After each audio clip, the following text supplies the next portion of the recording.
Hello, and welcome to episode 69 of Entertainment of Excellence, the podcast where we talk about films, TV, all of it. Hi, I'm Ollie. I'm Tom. And I'm Ben. And today we're talking about the 1991 film Khranители, aka USSR Lord of the Rings.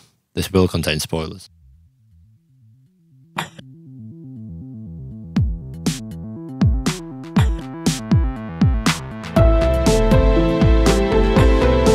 Yeah, that sounds good.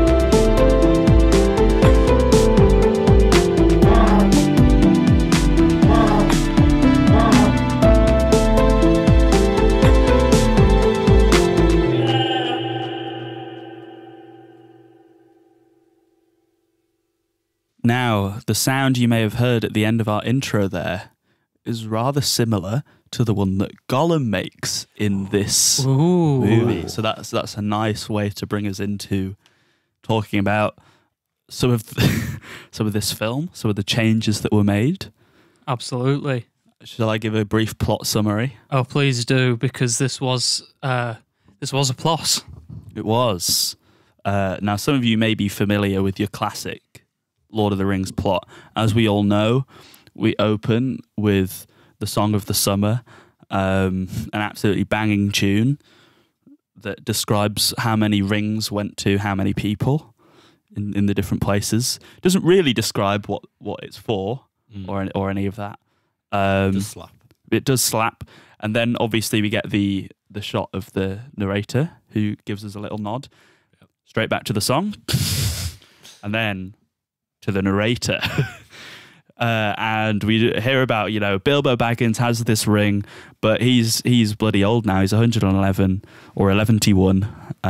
And so he needs to leave, and then he gives the ring to Frodo, and then Gandalf comes and is like, Frodo, this ring is, this is a bad ring. You need to throw it in the fire. And he's like, oh, okay.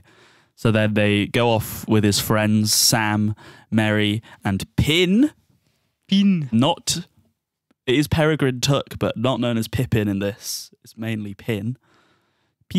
And then they go off, they meet Strider in that pub, and then they keep going, and then they go to Rivendell, and they meet Legolas, and then they go to the Mines of Moria, and then Gandalf dies, quotation marks, and then they meet Galadriel, and then they kind of all disband after Boromir tries to take the ring. And then Frodo leaves with Sam. And that's kind of the plot. Yeah. Yeah. Yeah. So let's dive into the look, I think. The visual style. Well, it was a very particular style of visuals, one that's known amongst film critics as terrible. Oh.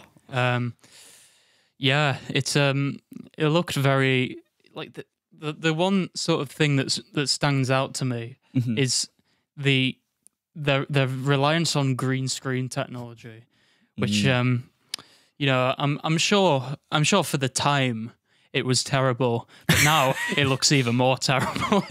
I did write down here best green screen I've ever seen, so I highly disagree with you.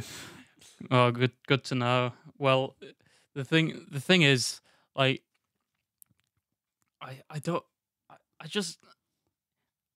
know it was low budget, but like, my God.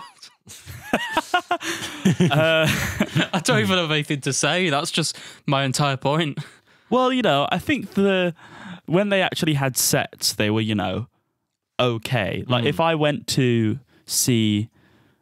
my local theatre and they were putting it on as a play and they had those sets, I'd be like, oh, yeah, that's pretty good. It did just feel like a play, didn't it? Because a lot of it was just sat at table type thing. And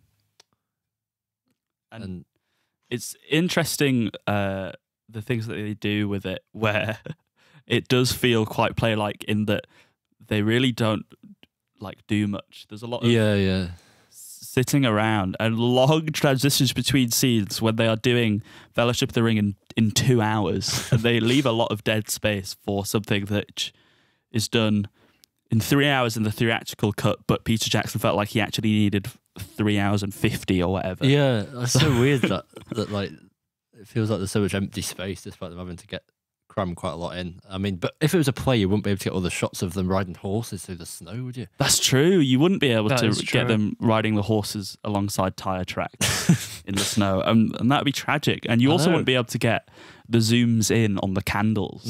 Now, at first, I actually wrote a note down because I was like, they're using a zoom into candle to represent a transition back to the narrator, and then they zoom into the candle to move back. But I think they did it maybe twice, and then they just started zooming in on candles and with no apparent reason, and it didn't go back to the narrator, and then it just started cutting back to the narrator, and there was no zoom in on a candle or anything. They just did it. I think the So it's- director just likes candles. well, I think it's either that or, well, it must be that because they started doing it randomly. So Yeah. at first, or they decided to do it to cut to the narrator, but they kind of forgot. Maybe. And just thought it was a cool transition. Yeah, they got bored, I think. They did it once. They were like, oh, that was quite a lot of effort, Don't actually. want to overdo it. Yeah. Yeah, it'd be a bit trite, you know? It would. Don't want to do that. Now, another thing to get onto about the look, I think, which is relevant, is the casting. So yeah, we were talking about this beforehand, and you know, canonically, Frodo is 33, which is something like 18 in like human years. This man does not look 33 in human years. He looks like 40 or something. And the rest of the cast are all a bit older than you'd think too. Yeah. Except Gandalf. Gandalf, yeah, Gandalf just looks like, you know, in the Peter Jackson version, he's like this old wizard who's seen lots of things. This is just a guy down pub. This is a guy that will tell you about his progressive metal band that he's in, where he plays bass. Yes, but he doesn't. He's obviously not very good at bass because he doesn't have the big beard. No, he just bought a 5-string and thought that made him an expert. A five string and an Ampeg stack, and he's just like, yo, Yo. check out my band, guys. And then there's a great bit where he does magic by literally just kind of, what does he do? He kind of just moves his hands a bit. And then there's the stars that appear. Oh yeah. And then they all go, oh whoa, oh my god, it's real, magic is real. That was one of the first sort of VFX shots in the film, and when I saw that, I was like, oh my god, we're in for a treat. Oh, I knew we were in for a treat as soon as I saw those hobbits dancing. Oh yeah, what There were was they some doing? Great dancing happening, and a weird like vignette filter Yeah, on that it. whole intro is like you're in a fever dream. Isn't it? Yeah, the vignette pops up later in the film Yeah. as well. I thought it was just like, so there's kind of a bit of a niche reference, but there's an old episode of Doctor Who called The Web Planet, where to create like a otherworldly feel, they put Vaseline around the camera lens, and it just looks horrible. That's what this looks like. But it looks like someone smeared Vaseline in a circle around the edges, but kept the center in focus. It's definitely a choice, and it cut back to those hobbits dancing quite a lot in the intro, and started playing that song, the do do do do do do do, and I was losing my absolute mind. I couldn't stand anymore. Yeah. And one thing that I loved about the intro is that when Bilbo's having this fun party, and he's stood on this little stage, and then he like brings up Merry and Pippin, and they stand up, and they're absolutely massive. I was like, how are they going to make these guys hobbits? And the trick is, they don't. They're normal size. Yeah. Apart from that one scene where they're eating. No, that's with Tom Bombadil, Yeah, they do. who is a giant. Yeah. Right, okay. But where he's just like looking way above them. Like, no one ever looks at each other in this film. They're always just like looking in the complete wrong place, because there are times when they do try and play with the perspective a bit, and it just does not work at all, because they just don't think about things like that, like where they'd be looking. Oh, and also like properly green screen. Yeah. Keying out the background, so you see like bits of it behind them. It's beautiful.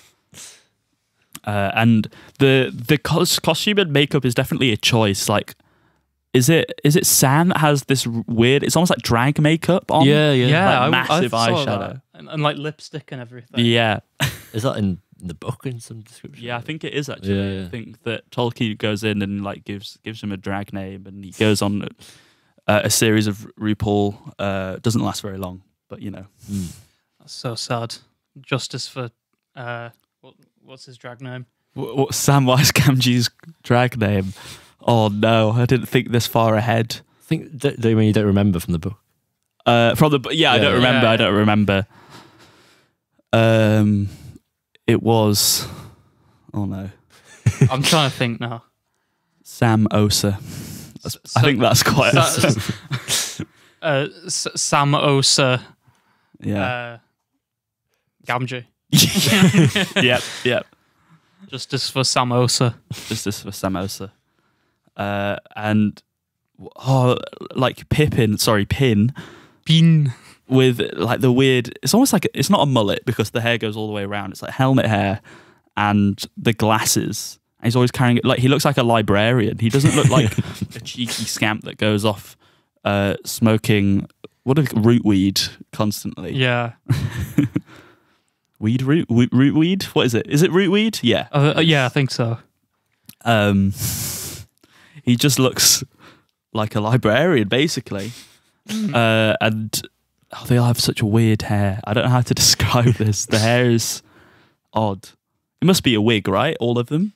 They must be wearing wigs. I think so. Because, like, imagine just going around your daily life with that kind of hair. That'd be a choice. It would definitely be a choice. Did Frodo... He kind of gave me Rowan Atkinson in Blackadder vibes. He kind of looked a bit similar. I thought that as well. Oh, yeah. My dad walked in whilst I was watching it. He thought I was actually watching Blackadder. What did he think of it when he kept watching, or did he not? Oh, I only saw like a brief scene. That was enough. And he thought it was the comedic prowess of Blackadder. Yeah. Wow, that's stunning praise. Also, in the intro, we get treated to Gandalf describing the tale of Deagol and Smeagol. Yeah, so I wrote down a few notes about the thing, and one of them is just gay Smeagol ? It definitely seems like that because they're very lovey-dovey with each other. They called each other like, was it my love? My love, darling, yeah, dear. I feel like sweetheart at one point. Yeah. So I guess kind of based USSR. I mean, it was. I was like, oh. I mean, everyone's really sort of affectionate to each other in the books, but like, you know what? That's actually kind of interesting. Yeah, I mean, if you think that in the Peter Jackson trilogy that like Frodo and Sam have a kind of romance going on, then you need to watch this for Deagol and Smeagol. For like the 30 seconds they're on screen. And the transformation into Gollum, I think we've been so used to the Andy Serkis Gollum voice that we forgot that wasn't like a standard. Yeah, that's true. And also just the fact that like what Gollum looks like as well. Yeah, weird green. I don't hate the green seaweedy look. No. I'm not against it either. It's just really odd coming from the Peter Jackson version, sort of knowing that he looks like that. Yeah, it's And almost then- weird to imagine a time before that was sort of in the zeitgeist and Yeah. people had different ideas of what the characters look like. And But stuff. I think they had illustrations because I've got like a version of the books that all like have illustrations, and one of them has Gollum, but I've forgotten what it looks like. One of the earliest illustrations of Gollum I remember, I think he's like this big hairy thing. Right. Or not big, but he's definitely very hairy. Yeah. But that's in like The Hobbit. But they basically make Gollum sound like Chewbacca. I swear at one point he just goes... and I was like, oh my God. It's the E of E reference. They were making this film just for us, so they decided to put the reference in, so our fans will get it.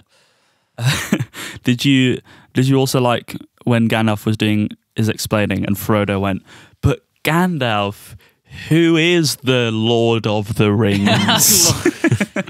That sounds like a joke, but that is an actual line from the film. I really liked that. I also forgot that when Gandalf was doing his magic, disco music was playing, which is pretty fun. There's a lot of strange music choices throughout this. Okay, I'm just looking through my notes. There's one that just says, your grandmother, stop lying to me, pal. Which is just What? I don't remember that at all. there was. So the version we watched is on YouTube, and I think it's probably legally all right because it was lost media. So there's a couple of versions on YouTube. There's the one we watched was split into 2 parts because that had better English subtitles. So there was obviously some stuff that sounded a little weird through the translation, but I think it was mainly pretty good. it was, yeah, compared to a lot of the other like movies we've watched on YouTube with subtitles. Yeah. It was a much higher standard. It's just stuff like that. Your grandmother, stop lying to me, pal. Just got. And then there's another one where it was, it is me, the old willow. I am putting the everlasting sleep on you. A lot of people in this just kind of go like, it's me. Like Sauron appears in the pool with the eye. And you know, in the Peter Jackson one, that looming eye is terrifying. When it appears, it just makes ominous noises. In this, an eye appears in a pool and it goes, it's me, the Dark Lord Sauron. Get out of here. It just looks like a weird little squelchy thing. I would squish that little eyeball. I would squish that little eyeball. Oh, man, what a time. The eyeball.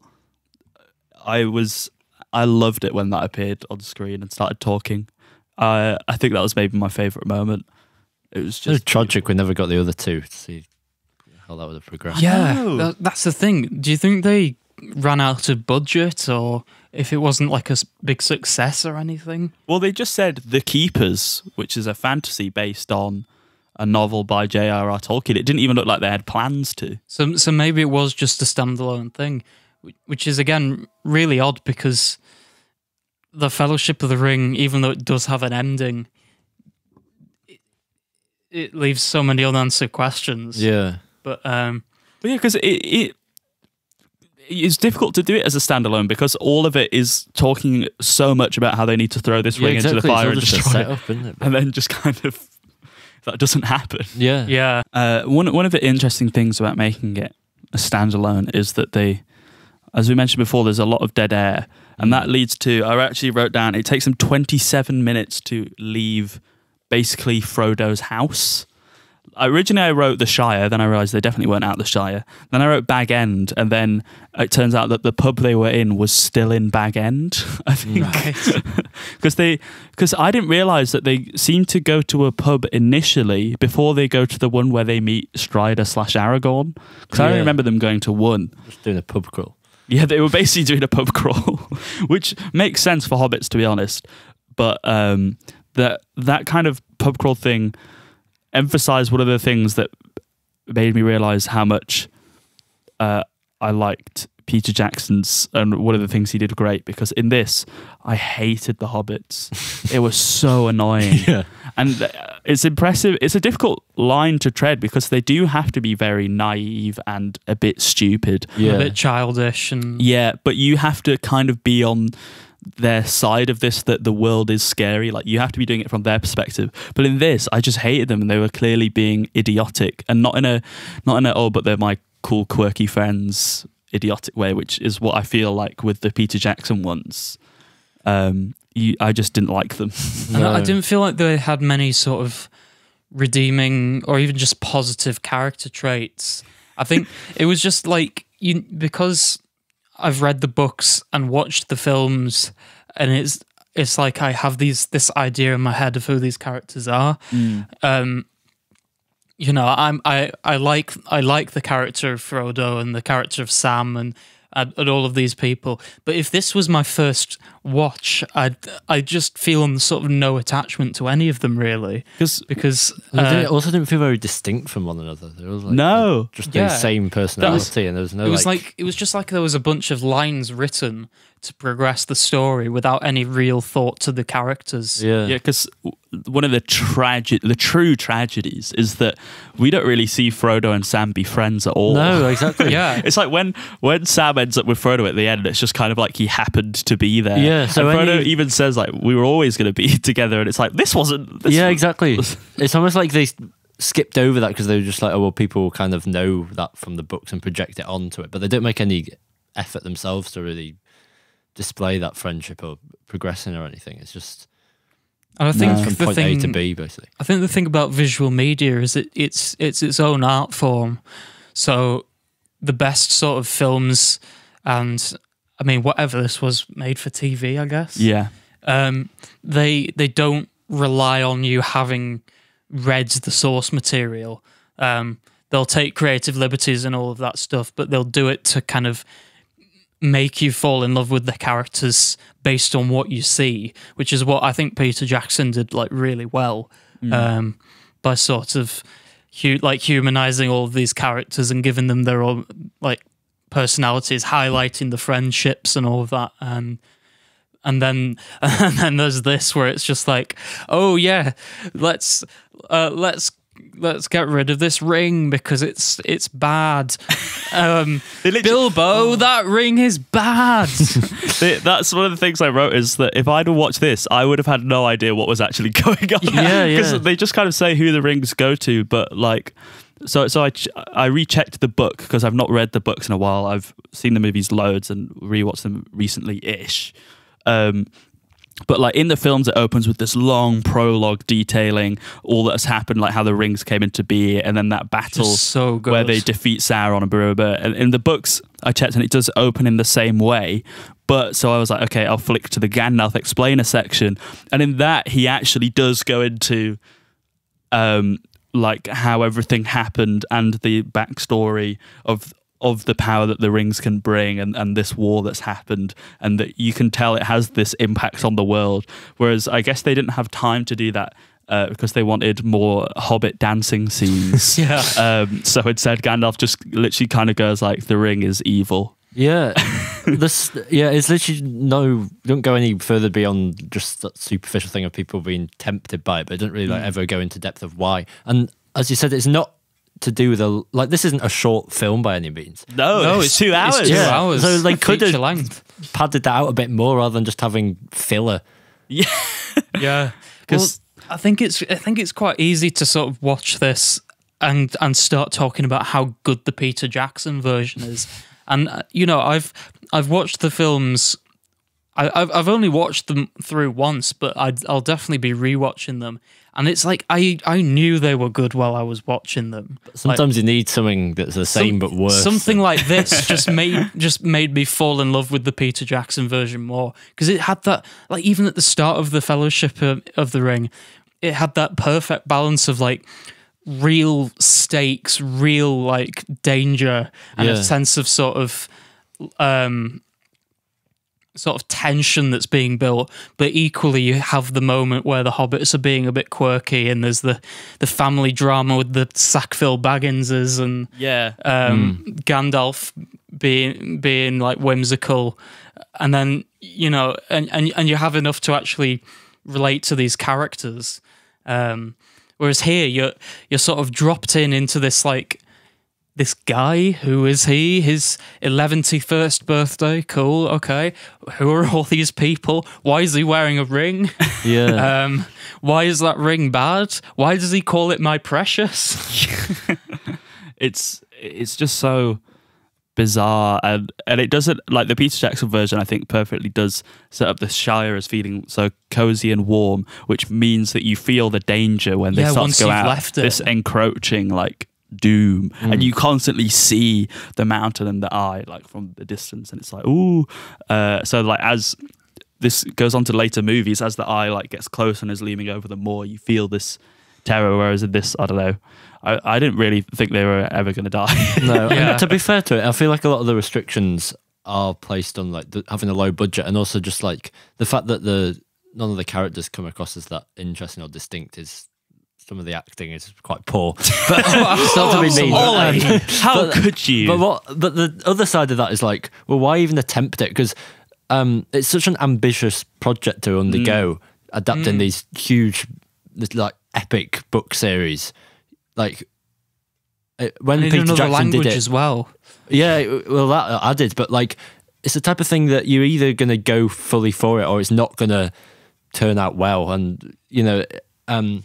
It's just a bit of an odd choice of having a low budget, like trying to accomplish something this epic, really. One thing I feel like we're piling on too much onto this poor thing, and I feel like we need to say that there are some positives for the die-hard Tolkien fans out there, because you do get to see an on-screen depiction of Tom Bombadil. That's right. Peter Jackson was too scared. Peter Jackson was too scared to depict him on screen, but he does actually take up a fair bit of runtime within this version. And to be honest, that was probably my favourite part. Yeah, Tom Bombadil bit was great. Tom Bombadil was the only character who I think was acted quite well. Yeah, he had a certain charm to him. And they made him big, which is nice. They did his song was kind of a banger. As with all the songs. Like every time he would show it up nearby, there'd be people go like, "Yeah!" like in the song. Yeah. And then they'd go, "Tom Bombadil! Tom Bombadil!" And then my only gripe with the Tom Bombadil section is that he teaches them a song so that they can call him back. And then when they call him back, they don't use the song; they just shout "Tom Bombadil." And I was pretty so upset about that. I was tragedized, honestly. And they also, the other section, I've forgotten what it's called now. The basically when they're in the swamp, and then this, it's called the Barrow, something Barrow. I can't remember. I'm sorry, I'm not a true Tolkien diehard fan. Get Out. Ben's read one page of the Silmarillion. Yeah. Oh my god. That makes up for you only seeing the films once. Yeah. But that one page is. Oh my god. It's basically when they're in the bog, and then there's the spooky thing with the white cloth and the painted face going like. Oh right, yeah. That's also not in the Peter Jackson movies. To be honest, that bit was a bit scary. It was very silly. I sent a photo of it to our E of E group chat, top secret, but I sent a photo of it because it did look silly. But then it started to just get kind of surreal, and as a David Lynch fan, I was like, actually, he would do this. Yeah. It got a bit spooky. Yeah, there were bits of this that were so surreal, like especially when they had the flare on it. It was like a bit unsettling to me. It's quite. I think that's what they were going for. Well, they were in that scene, to be fair. That scene, it was the go for it, so it worked. Yeah, that's why that was my favourite sequence. Yeah. Unfortunately, one thing I do have to say is that this film has fallen victim to wokeness. No. Never. Because they made Legolas a woman. I could take Gollum being I was gay, liking this film. I was invested in it. I mean, that is shocking, really. I couldn't believe it. Soviet Russia as well. As we know, yeah, the USSR very progressive. They already had the token gay characters. Exactly. I know, and then Deagol and Smeagol. Is the other person actually called Deagol in the Yes, books? he is. Because I know he is in the movie, but I was like, I don't remember them being called Deagol and Smeagol. I remember Smeagol. You know, this film came out in 1991. Do you know what year the Soviet Union collapsed? Do you think it was too woke? They couldn't handle it. What year did the Soviet Union? 1991. No way. Yeah. Oh. This was the omen of the end times. Wow, this is what did them in, was paying for this film. Yeah, that's why they couldn't make the other two. They were so broken, and they threw all this money at this Tolkien adaptation as a last-ditch effort to redeem themselves. Wow. I mean, fair enough. I think it's a good thing to represent the end of the USSR. I think when the United Kingdom collapses, we should try and do the two towers. I don't like your use of when. What have you got planned, Ben? Oh no. I mean, it was great to see Tom Bombadil finally. Oh, of course. Oh, he is the keeper of the old woods. Tom Bombadil. How about the Gandalf flashback thing where he just covers his eyes, and then you get the birds, the eagles. Oh yeah. What a scene. Oh, where he's like clearly just kind of stood flapping his arms or something, and then and then they've superimposed an eagle on him. Oh, that was and beautiful. Then that's superimposed on a green screen background. It was so good. Oh man. Oh man. Now I feel like we've touched on the soundtrack, but I want to specifically talk about the Ring Wraith theme. When the Dark Riders, as they call them in this, appeared. Yeah, that was It did like sci-fi synthwave music. Yeah. It's like blub, blub, blub, blub, blub, blub, blub, Well, blub, a lot of this sort of soundtrack sounded like it was early sort of BBC radiophonic workshop type stuff. Yeah. And it had like 80s like power metal vibes. Like the guitar would come in and be like That was so jarring with what was It felt going a on. lot sort of like 70s Doctor Who music, which is so weird because this was the 90s. Yeah. It's like you'd already had a lot of like real development in the sci-fi space, and the sci-fi soundtracks getting more and more sort of like experimental and stuff. But that by this point, that sort of stuff sounded like it makes it sound dated. Yeah. It's like it's just really weird because you've come from the 80s with like stuff like the Tron soundtrack and you know, I mean, I know it's Soviet Russia, so like they probably didn't have much budget, but like, come on. There was such weird choices, and just the most annoying when they actually had like more fitting music, like with the flute. It was just really annoying. It had nothing on. Oh, the score for Lord of the Rings. Do do do do do do do do. You know, again, it's another thing that makes you appreciate the Peter Jackson version, and specifically the music in it as well. It's so good. I wish they had more guitar solos in the Peter Jackson trilogy. That's the thing it was missing. Yeah, maybe that's what made The Hobbit fail. That's it. They should have had Eruption by Van Halen just put there in the middle. And just some random disco music in there as well.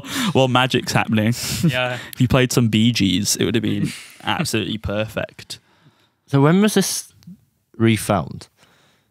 So, well, I don't know it precisely, but I know that it got popularized a couple of years ago, I think. We're just getting our expert researchers on the matter right now. Well, my conspiracy theory is that after The Hobbit wasn't too well received, Peter Jackson went and dug it out himself to be like, as if people didn't love Lord of the Rings enough. You know, that's the thing. So you know when someone new comes to make an adaptation of something, there's often a sort of thing of like, oh, have they watched the previous ones? Are they going to be faithful to them? Like there was a big thing when like the Wednesday series came out. It was like, oh, is it going to be faithful to the 1991 version of the Addams Family? Yeah, or the the 60s one. Do you think Peter Jackson sat down and watched this and went, you know what, I can do better? He didn't even bother reading the books. He based it on this. Yeah. Wow. Well, he just improvised with the second two. It's interesting you bring up The Hobbit, because one of the problems with The Hobbit, especially as Sir Ian McKellen will attest, is that Ian McKellen specifically hated working with the green screen, and had a big rant about it. Yeah, but at least his green looked good. Well, what I'm saying is maybe green screen is the downfall of any Lord of the Rings related project.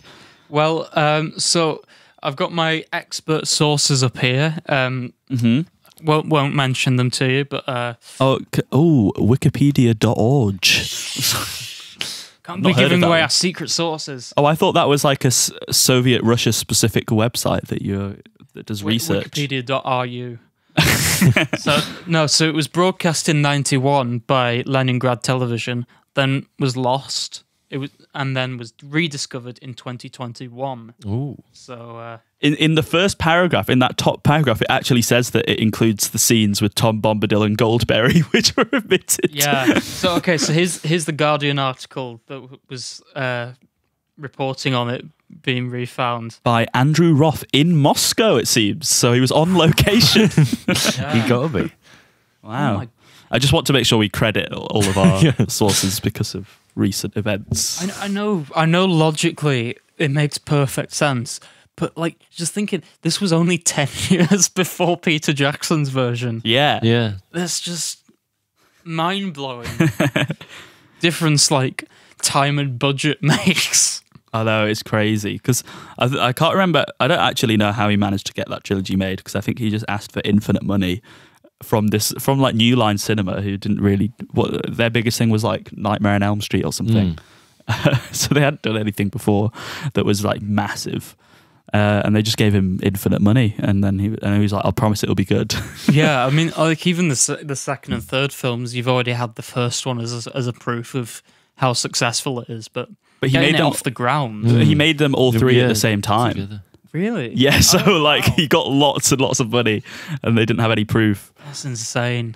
So at least shot them all at the same time. Because the only adaptations before this, there was this one. There was the 1978 animated version as well. Yes. Yeah. Which I've forgotten his name. A YouTuber did a video on. It was Folding Ideas. Folding Ideas. I was thinking Floating Ideas. No. So what does that cover, that one? That's The Hobbit, I think, isn't it? Is the animated one The Hobbit? I think it's The Hobbit. Yeah. I'm pretty sure it's The Hobbit. Fact check this. Sorry, we're going to get our expert researchers back on the case. You should go paid extra for this, Ben. Oh, please do. Yeah, no, it was. Oh yeah, sorry, I didn't mention that. It was a special guest. Yes, the 1978 version was Lord of the Rings, mostly Fellowship, with bits of the Two Towers. Oh right, it is it is Lord of the Rings. I thought it was The Hobbit for some reason. I think that's another one. There is a Hobbit adaptation as well. Yeah, but, I'm still waiting for that Silmarillion adaptation, Peter Jackson. Probably, get the first page done and. Just release it as a short. That's all you need. No, I think you could pad that out. Like a page of film. Pad it Page out of like they did The Hobbit. Yeah. Well, it's like saying adapt the Bible, isn't it? Maybe it's like each sort of trilogy, like the source material gets blown up like 3 times as much. Yeah. So it'll actually be like only like 10 pages of the Silmarillion padded out into a 10-hour trilogy. Isn't that what Rings of Power is or something? Oh, I forgot that We existed. don't talk about Rings of Power on this show. I'd never finished it. I thought it was fine. Sorry. But I think they should do an adaptation of Unfinished Tales. Ooh. Yeah. Which is the true kilo that Tolkien did. All the things he didn't finish because they probably weren't good enough. I'm just turning back to my notes here, and I want to say that Gandalf the Grey does not wear grey, and Saruman the White does not wear white, and I was so angry. But I was saved by the fact that the actor of Saruman was having the best time of his life. He was. He was in that confrontation scene between Gandalf and Saruman. You know what? I would be happy to watch the Peter Jackson trilogy and then substitute that scene in there just for that bit, because Saruman in that is like so beautifully like just chewing the scenery. He's like absolutely ridiculous like evilness against this weird like your cool uncle Gandalf. And that was one of my favorite scenes of them green screened at the top of this tower and like having a bit of a biff. Saruman was really embracing his inner Palpatine. He was. Why do they keep looking straight at the camera? I don't know. So many fourth wall breaks, but they really do look at the camera a lot. And I was like, oh, are they supposed to be talking to yeah, the that's person? what I thought. But like where they would have been looking wasn't where the person they were talking to would have been. So I remember there was a specific one. I think it was when Frodo and Boromir were talking. When Boromir's like, "Oi, give me the ring, mate." Yeah. I think that one specifically, I got really confused. Yeah, about. I was like, I don't know where they're looking. Yeah, like a lot of the times you can sort of tell that stuff was shot whether the other person wasn't there. Like the I can't remember exactly, but there's like a bit with Frodo where he's looking at someone and then it cuts to them and like they're never in the same shot together. It's because they had really busy schedules. Oh yeah, it's exactly. Like the high-profile actors. High-profile actors, exactly. You can't expect them to all be there on the same day. It's similar to those Marvel cameos. It is, yeah. They were ahead of their time, really, when they were doing that. Fourth wall breaks and shooting separately. Yeah, exactly. I mean, it was crazy. I also want to mention when we were talking before about characters kind of like just saying it's me, this person, on a similar vibe when the Fellowship actually forms, because I think we've not properly talked about this when they're with Elrond and stuff, and they all form together. Yeah. They say when they all join in, they go, there'll be 9 of us, like the Black Riders. There's also 9 of them. It's like, oh, thanks. Thanks for that little bit of exposition we definitely didn't know. I hadn't worked that out. You know, the script economy in this is so good. No wasted lines. I actually wish they'd added more. I think they were a bit more, like, it felt a bit too rushed. I think they should have said, there's also 9 of them. 1, 2, 3, 4, 5, 6, 7, 8, 9. Like shots of each of them as they're counting. 1, 2, 3. Wow, that's how many of us there are. What? 1, What, 9? 2. You know, it's almost like this is a kind of parallel between good and evil. So there's 9 Black Riders, evil. Is this still in the script? Yeah, this is all in the script. And 9 of the Fellowship. So, do you mean Dark Riders? Oh, sorry. Oh, yeah, they call them... Oh, yeah, I'm getting mixed up with the Peter Jackson one again. Dark Riders. 9 Dark Riders. Is that the number that comes after 8? It is. And do you know what? I think before 10. I think that's how many of us there are, actually. Oh, my God. Do you think there's 9 Dark Riders for each of the E of E people? Oh, now let's count. 1, 2, 3. Squared. 9. Wow. Isn't that film as well? Oh, it's lucky someone chucked that squared in there. I'm glad we've added squared to the podcast. How you doing, squared? I am. Well, you do squared by doing the number. So there's 1. 2, 3, now you 4, see 5, 6, 7, 8, 9 times the number. So whatever 9 times 9 is, 27. That's how many people are on the podcast. 9 times 9. 9. Yeah, It's 27. 27. Yeah. Cool. So okay, let's go around with all 27 of us and do our ratings. 27 Out of whatever ratings. 27 squared is. Really? Yeah. Wow. Okay.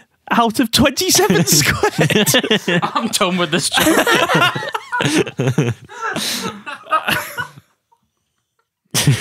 27 squared is 10. All right. Wait, I just want to. I've got 2 more things to say. There's no Balrog. That sucked. Oh yeah. And which meant that they just kind of kill Gandalf off screen. So they go across a tiny bridge, and then Aragorn does a head count, like they're at a school trip. And then he goes, "Where's Gandalf?" Oh, he says, "Where's Gandalf?" No one responds. So he says, "Oh, he's dead. Oh, he died 9 protecting minus us." And that I thought was really funny. And then there's also a bit where when Galadriel appears, they get these spooky Elvish women to dance around them, but their voices, I think it seems like, are done by men doing a high-pitched voice. Yeah. Like they're literally going like, "Oh, it's like, what? You can relax, you'll be safe. And it's like, I can see the women there. Why can't they? Is this to make up for the fact that Legolas is a woman? They've got rid of women. Go too woke. Literally got rid of women's voices. I don't even remember Legolas ever talking. No, I don't think. No. Yeah. Is there some weird... No, because Galadriel speaks. I was like, is there a Russian rule or Soviet rule where you can't have women speaking on camera? Maybe they just like ran out of people and then hope no one noticed that it was a woman. I mean, it's But the possible. women were right there. I know. And I think at the start as well, like Bilbo's like sister or whatever is just a man in drag. Yeah. Yeah, so okay, I've got through that. That's everything I wanted to say, I think. Right, now rate it out of 27 squared. Out of 27 squared. Which is 10. Which is 10. 27 squared is 10. That makes it a bit easier for me. That's convenient, that. Yeah. Praise the numbers.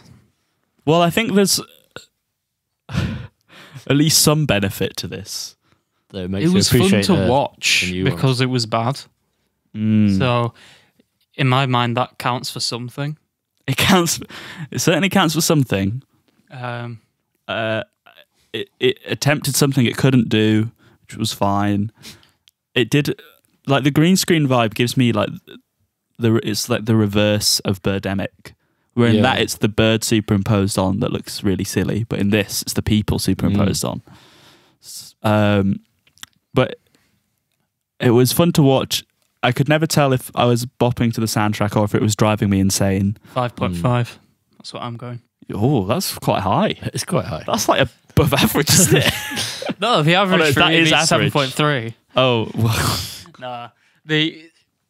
It's because when I'm rating something, I'm taking into consideration how much I enjoyed it, as well as objective quality, and I did quite enjoy watching it. I did as well, but it did drag at certain points. Yeah, that's my main thing. Filler, and I think I'm going to give it a 4.00 with there's 27 squared zeros after. I watched it at 1.5 times the speed, so the true way. Ben, you haven't done your joke my joke. Oh crap! What was the joke about the name? Oh yeah, Khraniteli, because we watched it on the telly. Except I watched it on my phone. Oh. So Anyway, 4 point and then 27 squared zeros. Oh, nice. Yeah, I'm gonna go 4.20. 420. that's good. Hey, put it here. We've just fist bumped for the listeners. I'm gonna bump it down to a 5. I think. You're gonna what? And then we've bumped it. We fist bumped it. Bang on average. This is the average movie for me. So. So if you want to know what Ben thinks the average movie looks like, chuck on Soviet Lord of the Rings. That's what. That's what if Ben puts on a 5 as well. It's like the exact same quality. Oh yeah, true. Would you rather rewatch this or rewatch Birdemic? I'd probably rank Birdemic higher, honestly, if I was redoing it. Because retrospective. Redux review. Yeah. Because yes, it's like you do enjoy watching Birdemic. It's objectively bad, but as an experience, I enjoy it, so I'm going to rate it higher. But this episode isn't on Birdemic, so we can't re-rate stuff yet. Would you say that the tree-hugging Thom in Birdemic is literally Tom Bombadil? Oh my god! And there's trees. Do you think he hugs Treebeard? Oh my! Wow, that's blowing my mind. But well, it's too late now to revisit. Birds in this, or one bird. There was the eagle. So there we go. So I think on average that makes a number. So that's good. Yeah. So now we know that if Ben like presses watch random or whatever on Netflix, the average movie he expects to get will look like this. So now we all know that. Yep. We can move on. Do we have another segment? We do. Okay, guys, it's time for recommendations. I'll play the actual sting over that. Ooh. Yeah. Ooh. 69 special. If we still have it, I don't know where. I'm sure we'll have it somewhere. Well, the listeners will already know, so this is some dramatic irony for them, isn't it? Ooh, I guess you could call it dramatically ironic. Yes. Yeah. Or dramatic irony, I think is the term. Well, actually, it's not time for recommendations. Oh, it's submission spotlight. How could we forget? Oh, how could I forget? See, this is another one where we still have submissions to go through, but like we haven't done them. Oh man, we've got like tons of indie films in our inbox now, and now we're just like, We promise we'll get around to them when we have time. So because we're filming 2 episodes in one go, next week you won't have any either, unfortunately. Oh. But I think if we can get a real sort of effort to watch some of these things for like not next episode, but from episode 71 onwards, I think then it would be good. So in the meantime, if you want to your short film or music or whatever, shove it in our inbox, entertainmentofexcellence@gmail.com, or reach out to us on Instagram or TikTok @EAV Podcast. What else have we got? We've got a website called entertainmentsofexcellence.weebly.com. What else have we got? We've got a physical address, which we won't give out on air. But you know, if you want to do a bit of stalking, then you know, as long as it's a good recommendation, I think we're all good with that. Yeah, that's fine. Send us a poem or something.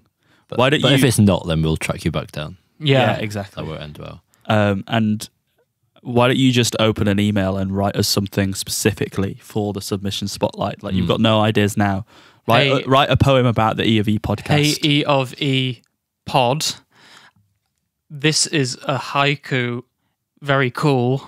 That very is definitely 2 syllables. No, very cool. Okay. Very cool. That'd be a good one. Yeah. Now you can claim that as your own and send it in. Yeah, we'll make it public domain. That you can do whatever you want with it. Yeah. So, are we ready to find out if the recommendations time jingle is in place? So, time to play the jingle again if it exists. Again. But if it doesn't exist, then we're not playing it again. We didn't play it the first time. So, yeah. So here it is. It's time for recommendations. I have something to recommend. Do you? Would you call it a recommendation? I would, and I think it's maybe something that we've not recommended before, as in a form of media. I was going to say we mostly do new ones each week. No, it's not me recommending the same movie every time, I promise.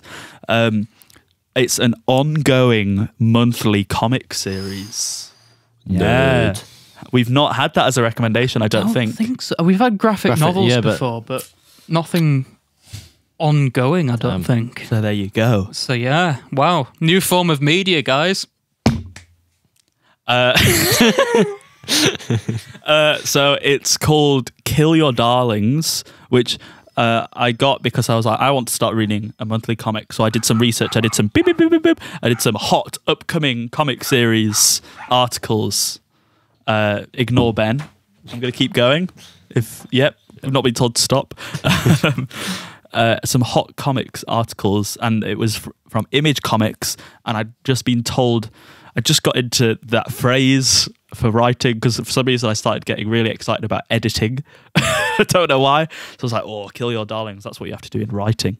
And I liked the idea of I liked the concept and vibe. And now that I've read 3 issues of it, I think there were 4 out, but I've not collected the 4th one yet.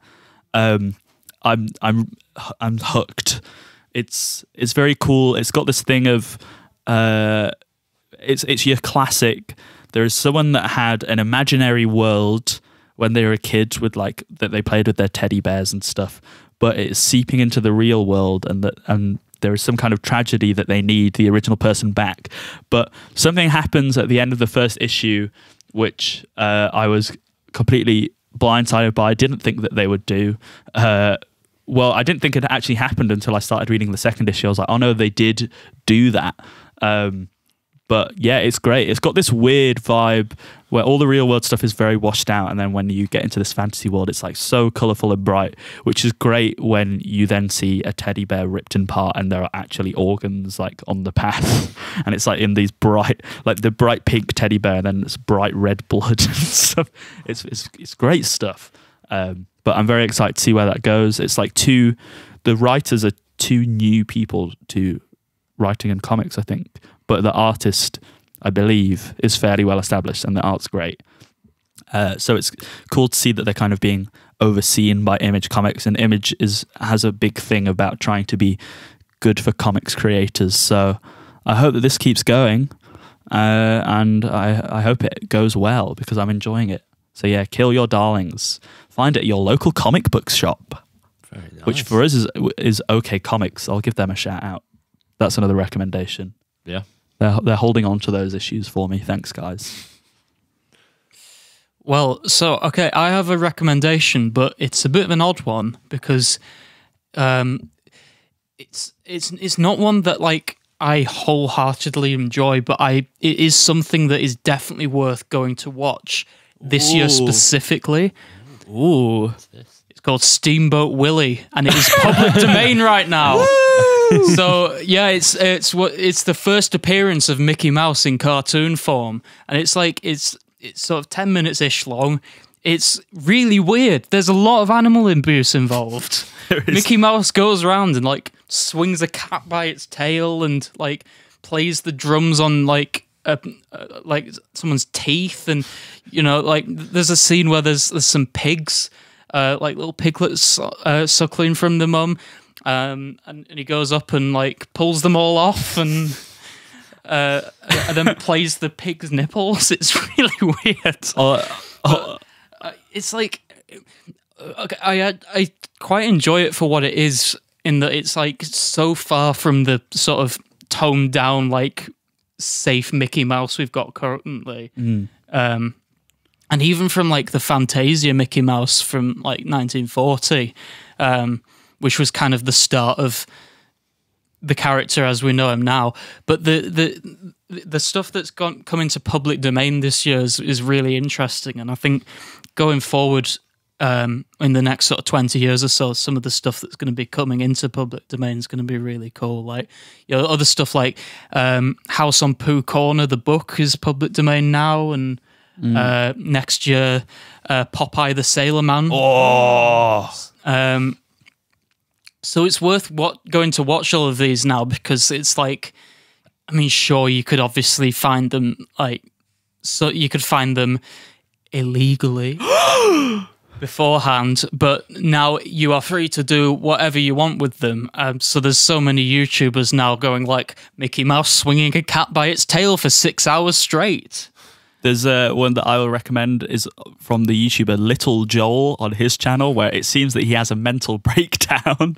I've seen that. Because he just says, "We watch Steamboat Willie, but imagine if all of them were gay men." And then just has a breakdown. I don't think he's okay. Yeah. That man's not okay at the best of times. Big Joel is fine. Oh, yeah. It was Little Joel. It was so funny because the most recent Joel-related video was from Big Joel, which was called Fear of Death. And it was this like incredibly moving video. And then I hadn't shed a tear at that. I know, genuinely, it was so good. And I was like crying. And then genuinely the next Joel video I watched was then the Steamboat Willie. Imagine if they were gay one, which, oh, what a contrast that was. So yeah, it's worth going to watch this stuff. You can find on Wikipedia, there's a master list of all the stuff that's come into public domain this year, and like the sort of laws that apply to them. So US laws, there's a list, but others it's like, you know, death of the author plus 70 years, death of the author plus 80 years, and they're all kind of broken down into categories, which is really interesting because you kind of see all the change in copyright laws, a lot of which was lobbying by Disney. So yeah, let's go out and enjoy the fact that Disney doesn't own this anymore. It's kind of funny how Disney had like the big anniversary last year and then one of their worst years to date in terms of the box office. Yeah. Stuff. But it'll be on Disney Plus, so it's fine. Why would I go to the cinema, Ollie? Exactly. There you go. What's your recommendation? I'll talk about the Snyder Cut. Oh yeah, you watched it, didn't you? Yeah. Do you actually recommend it? Not so much, no. But I watched a couple of Zack Snyder things actually, because I watched Rebel Moon Part 1. Really? Children of Fire. Did you? I didn't see that on your letterboxd. Maybe I'm wrong.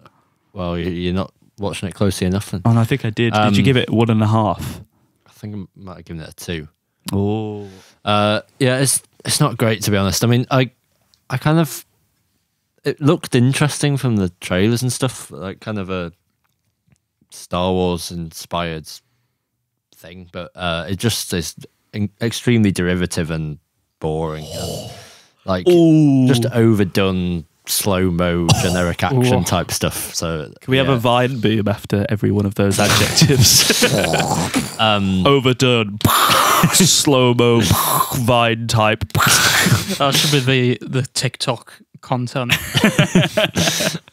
But Zack Snyder's Justice League, slightly better. It's definitely better than the 2017 version, which I didn't remember too well, but watching this back, like a lot of it is similar, but it just like gives it a bit more room to breathe. I mean, I think one of the main issues with the original Justice League cut was like they tried to squeeze in too many introductions to start off with, because it was basically like the first time being introduced to Aquaman, the Flash, and Cyborg, I think. Aquaman as well. Yeah, because his solo film was, I think, 2018. Oh, right. So this like did that a bit more effectively, and I was kind of enjoying it for the first hour or so, and then, well, the first 2 hours, to be fair, like I had it on DVD and it was split into 2 parts, but by the time I got to the second part, it was just like, I don't think they really did a great job of making the villain story any more interesting, because it was literally just Steppenwolf trying to get these boxes. Because I was thinking, look cooler, Ollie? He did. He looked so cool, and his dark side.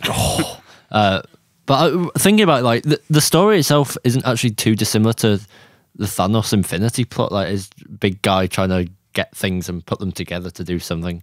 Yeah. But it's just so much less engaging, and I think it lost a lot of momentum in the second half, to be honest. Like it's the type of thing where I can appreciate that he was able to do it and make creative decisions that obviously he was robbed from in the initial cut, but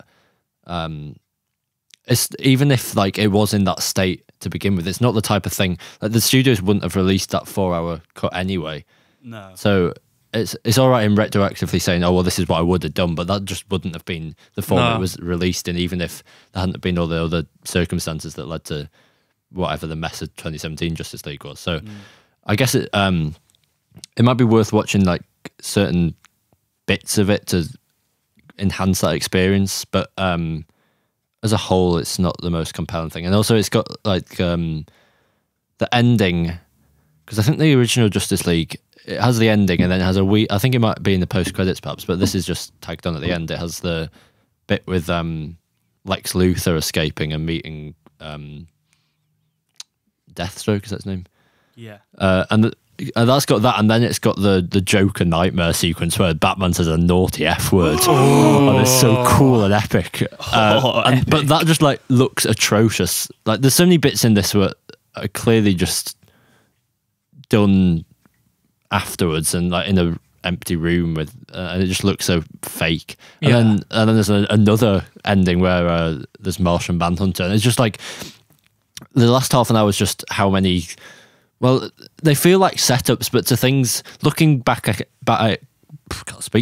now after the DC has sort of changed hands and they've scrapped whatever the DCEU was. It's kind of sad just seeing like how these desperate attempts to set everything up. Which I mean they carry on doing with Marvel, but at least even if those things don't come to fruition, at least it is still ongoing. Whereas looking back at it now, where it has definitively come to an end and it never had any clear through narrative or anything, it just makes it like a bit pathetic, to be honest. So yeah, some pretty good Snyder recommendations. So therefore you recommend it for people to watch. Yeah, great. Very interesting. Are you going to watch the black and white version next? Oh, of course. Nice. Oh, that's a shame because it split into 2, because for me, the split into 2 DVD was Lord of the Rings, Fellowship of the Ring. Because I only had that extended version, whereas the other ones were theatrical. But for me, if you had 2 DVDs, I was so hyped. Like, because you said it flagging on the second disc, that's tragic. Because I remember getting to the end of the first disc of Fellowship of the Ring and being like, oh, I need to put the second disc in. Oh, this is so exciting. Because I think it's just when they enter the Mines of Moria or something. Yeah. And I was like, oh. Well, this one I was like, hey, this isn't actually too bad. And then I got to the second one, I was like, no, that's not great. But that's tragic. That was the most exciting part, putting the second disc in, to be honest. Wow. Yeah, it's always exciting. But yeah, have we come to the end of the episode? We've come to the end of the episode. So follow us on TikTok and Instagram at EOV Podcast. And some great content coming. Yeah, we need the catchphrase. Oh, we need the catchphrase of the episode. As opposed to the catchphrase that's not in the episode. There's 3 of us, like the 3 Stooges. There's also 3 of them, because they're called the 3 like Stooges. The 3 Scrooges, and because they've got 3 in the name, like the Ghosts of Christmas. All right, okay, roll the episode. All right, see ya. I see ya. Presented by Ollie Luff, Tom Sweeney, and Ben Stinson. Music by Tom Sweeney and Ben Stinson. Audio engineered by Ben Stinson at Longwater Productions. All Right See Ya, created by Al Wright, Sr. All rights, brackets, see Ya, close brackets, reserved.